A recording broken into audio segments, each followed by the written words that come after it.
유튜브로 읽는 박정희 전기 6권 한 운명적 인간의 나상 JP와 DJ의 인연.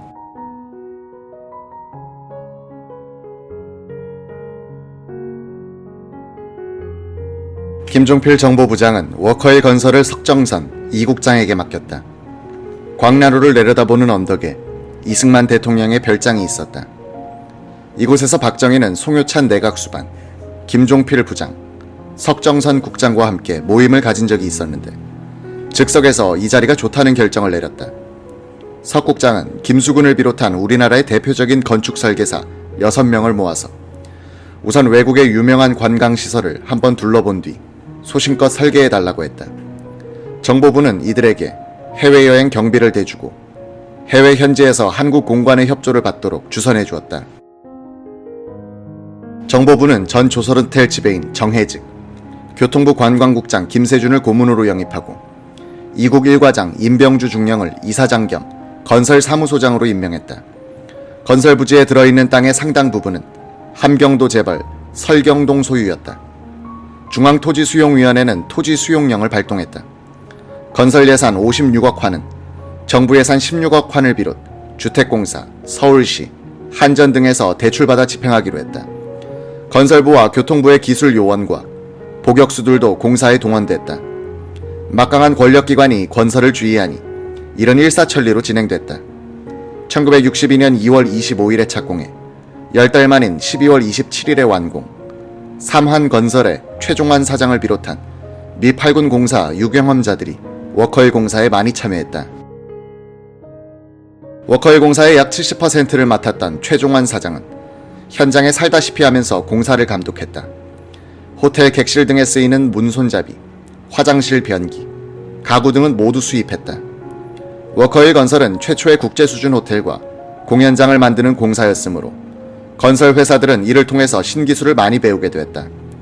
한국민속관 건설에서 시도된 철근 콘크리트조, 단청공사는 콘크리트로서 목재의 질감을 살린 것으로 그 뒤 국내에서 유행하게 된다. 전자광선 감지에 의한 자동 개폐문, 회전 무대, 중앙집중식 냉난방, 에스컬레이터, 실내 볼링장 설치도 최초의 경험이었다. 워커힐 공사는 우리나라 건축계의 중대 사건이었을 뿐만 아니라 현대적인 관광산업을 도입하게 되는 최초의 계기가 됐다. 정부는 1962년 6월 26일 워커힐을 관리할 회사로서 국제관광공사를 세웠다. 관광공사는 워커힐을 비롯하여 대한여행사, 반도, 조선호텔도 인수하여 정부 주도의 관광산업 진흥에 나섰다. 1963년의 외국인 관광 수입은 151만 4천 달러. 이 가운데 주한 유엔군의 공헌도는 약 81%였다. 이 광나루 위락단지에 6.25 전쟁 때 8군 사령관이었던 워커 장군의 이름을 따서 장명을 한 것은 이 공사의 자문역을 맡았던 정해직의 발상이었다.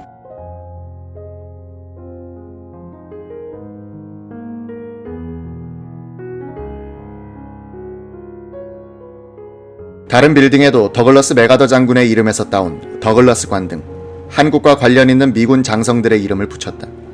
개막식도 거창했다. 재즈의 대가 루이 암스트롱이 8만 달러의 출연료를 받고 와서 공연했다. 워커힐 공사 현장 소장이었던 정보부 이국 1과장 임병주 중령은 주 시공자인 삼한의 최종환 사장에게 공사를 잘해주신 보답으로 상을 드리고 싶은데 뭐 원하는 것이 있으면 말씀해 주십시오 라고 했다. 최 사장은 건설업자에게 소원이 있다면 공사를 많이 할 수 있게 되는 것 이외에 무슨 소원이 있겠습니까? 소원이라기보다 부탁이 있다면 여권 3개만 내주십시오 라고 대답했다. 이 여권으로 해외 공사 수주 상담에 나섰고 삼화는 해외 건설 시장 개척의 선구자 역할을 하게 된다. 1963년에 들어와서 김종필이 권력투쟁에 휘말려 외유하면서 그 후임 정보부장으로 임명된 김재춘은 이른바 4대 의혹 사건을 조사, 워커힐 공사 관련자 수명을 횡령 등 혐의로 구속했다. 그러나 정치자금을 조달했다든지 구조적인 대규모 부정은 발견되지 않았다. 석정선에 따르면 새나라 자동차 공장에 손을 댄 것도 워커힐 건설처럼 경제발전이란 의혹이 앞서다 보니까 담당자가 누가 됐든 우선 돈벌이가 될 만한 공장을 만들어 놓으면 될 것이 아닌가 하는 생각에서 추진한 것이라고 한다. 정치자금 조달을 목적으로 했다든지 하는 주장은 모략이고, 일을 하다 보니까 무리가 생겼으며 이는 과욕과 경험 부족 때문이란 설명이다. 1961년 10월 대만의 쌍십절 행사에 참석했다가 멜로이 미 8군 사령관으로부터 워커힐 건설 제의를 받았던 김종필, 석정선은 귀로에 도쿄에 들렀다. 이케다 총리와 만나 한일 정상회담 개최에 합의한 김종필과 석정선은 자동차 조립 공장 건설에 대한 탐색을 하기 시작한다. 정보부 창설 참여자인 최영택 참사관의 안내를 받으면서 석정선은 도요타, 닛산 등 자동차 공장들을 견학했다. 거류민단 부회장 출신의 실업인 박노정이 김종필 부장에게 자동차 조립 공장 건설에 출자할 뜻을 밝혔다. 당시 우리나라에 국산 자동차가 없었던 것은 아니다. 1955년 서울 을지로 2가 공터에서 천막을 치고 자동차를 조립하던 시발 자동차가 미제지프, 실린더 헤드만을 국산화하고 차체는 조립하여 시발 자동차로 내놨다. 4기통 엔진, 트랜스미션, 엑셀러레이터 등 미제 중고품을 재생한 것이었다. 시발 자동차는 시발 택시 회사까지 설립하여 300대의 택시를 움직이기도 했다. 자유당 정부가 1956년에 등록 차량을 폐차하지 않고는 증차를 못하도록 하는 운송사업 규제 조치를 취함으로써 시발 자동차는 3,000대 생산으로 그쳤다.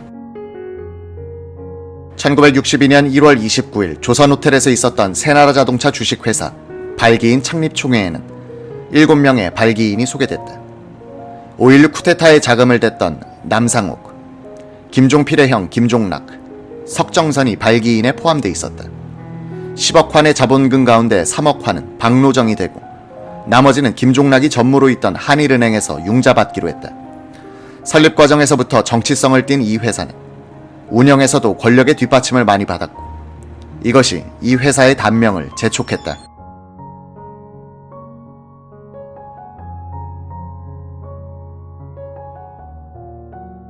김종필 부장의 중앙정보부가 1961년 5월부터 1963년 1월 사이에 활동한 기록은 명암이 엇갈리지만 그 뒤에 기관차처럼 대한민국 호가 달리게 되는 궤도를 깔았다는 점에 대해서는 이견이 없다. 박정희 최고회의 의장의 충실한 머리와 손발이 된 김종필과 정보부는 근대화의 사령탑이 될 권력구조와 경제발전의 기반이 된 여러 제도를 만들고 굳히는 데 있어서 때로는 제안자로서 때로는 감독자로서 활동했다. 미국인들을 어리둥절하게 만든 정보부의 이런 국정중심적 역할을 가능하게 한 가장 중요한 요인은 정보부가 군, 검, 경의 수사권을 독점, 통제함으로써 권력을 집중시킬 수 있었기 때문이다. 권력 집중의 필연적인 폐해는 남용과 부패다. 정보부도 예외일 수 없었다.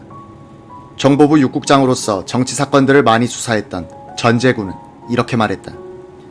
계엄령 하라는 것을 악용해 군인들과 정보부 직원들이 사감을 갖거나 또는 누구의 청탁을 받고서 무고한 사람들을 잡아들이는 일이 있었습니다. 억울한 사람을 풀어주면 며칠 뒤에 다른 수사기관에 의해서 또 붙들려 오기도 했습니다. 정보부 직원만 되면 운전사까지도 수사권을 행사하려고 하는 분위기였습니다. 누구를 잡아넣어달라는 진정서도 산더미처럼 들어와 쌓였습니다. 구속된 사람들을 조사했더니 한 20명은 자신이 무슨 죄로 어느 기관에 의하여 붙들려 왔는지도 모르고 있었습니다. 이들을 불러서 석방시킬 때 저는 10,000원씩 주면서 재수 없다고 생각하고 정보부에 대해서 악감정을 갖지 말아달라고 부탁하기도 했죠. 전제구는 이런 실태를 김종필 부장에게 보고했다. 김 부장은 직원들을 집합시켜놓고 앞으로 중요 사건 수사에서 6국장 승인 없이는 연행해서는 안 된다. 정당 간부, 기업체 부장급 이상, 언론계 간부 등을 연행할 때는 6국장의 승인을 받으라. 위반하면 엄벌한다고 경고했다. 이 무렵 곤욕을 치른 이가 김대중 전 민주당 대변인이었다. 그는 1961년 5월 13일에 있었던 강원도 인제 보궐선거에서 당선됐다.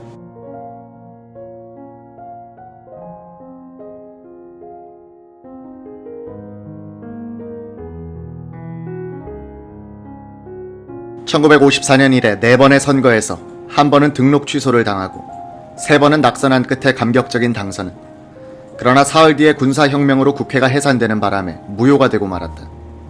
쿠데타 며칠 뒤 김대중은 경찰에 연행돼 형무소에 수감됐다. 검사가 당 공금의 횡령 혐의, 용공 혐의에 대해 조사했으나 별다른 사실이 확인되지 않자 석 달 만에 석방됐다.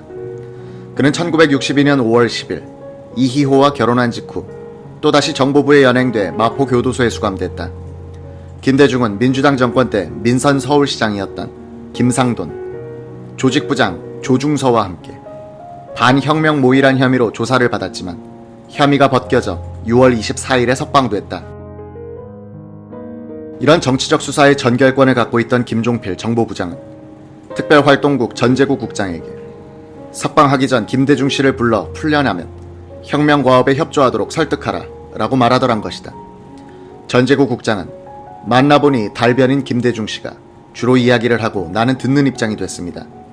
국정에 대한 충고를 많이 했는데 경청할 만한 내용이라 1시간 이상 대화를 나눴죠 라고 기억한다. 박정희 의장의 기자들에 대한 시각은 5.16 이후 호전된 경우다. 군사혁명 전 박정희는 기자들에 대한 경멸감 섞인 적대감을 드러낸 적이 많았다. 이런 시각은 권력을 잡은 뒤 부실 언론기관 및 사이비 기자정리로 나타났다. 그러나 정권이 안정된 뒤부터는 언론을 국정의 동반자로 여기게 된다. 박정희는 우리 민족의 나갈 길이란 저서에서 이렇게 썼다. 행정적 민주주의는 정부가 하는 일에 대하여 국민의 정당한 비판과 건의를 봉쇄하는 것이 아니라 오히려 이것을 환영하며 국민의 여론 앞에 정부의 업적을 심판받고 정부의 잘못이 시정되어 나가는 방향으로 되어야 할 줄로 안다. 요컨대 정권의 정당성이나 정권 담당자에 대한 비판을 제약화돼 정책에 대한 비판은 허용하고 여론을 수렴하는 것을 행정적 민주주의라고 표현한 것이다. 야당이 없는 상황에서 그런 건설적 비판을 할 기관은 언론뿐이었다. 계엄령 하의 군정이었지만 행정에 대한 비판은 허용됐고 특종을 쫓는 기자들과 군정 당국자들의 갈등은 계속됐다. 1962년 5월 12일 경향신문 김경래 최고회의 출입기자는 건군 이래 처음으로 군사고문단이 월남에 파견됐다고 보도했다. 일면 머리에 실린 이 기사는 군사고문단의 역할은 월남군이 공산 게릴라들을 소탕하는데 조언을 하는 것이 될 것이라고 했다. 이 기사는 세계 언론이 일제히 인용, 보도하는 국제적 특종이 됐다.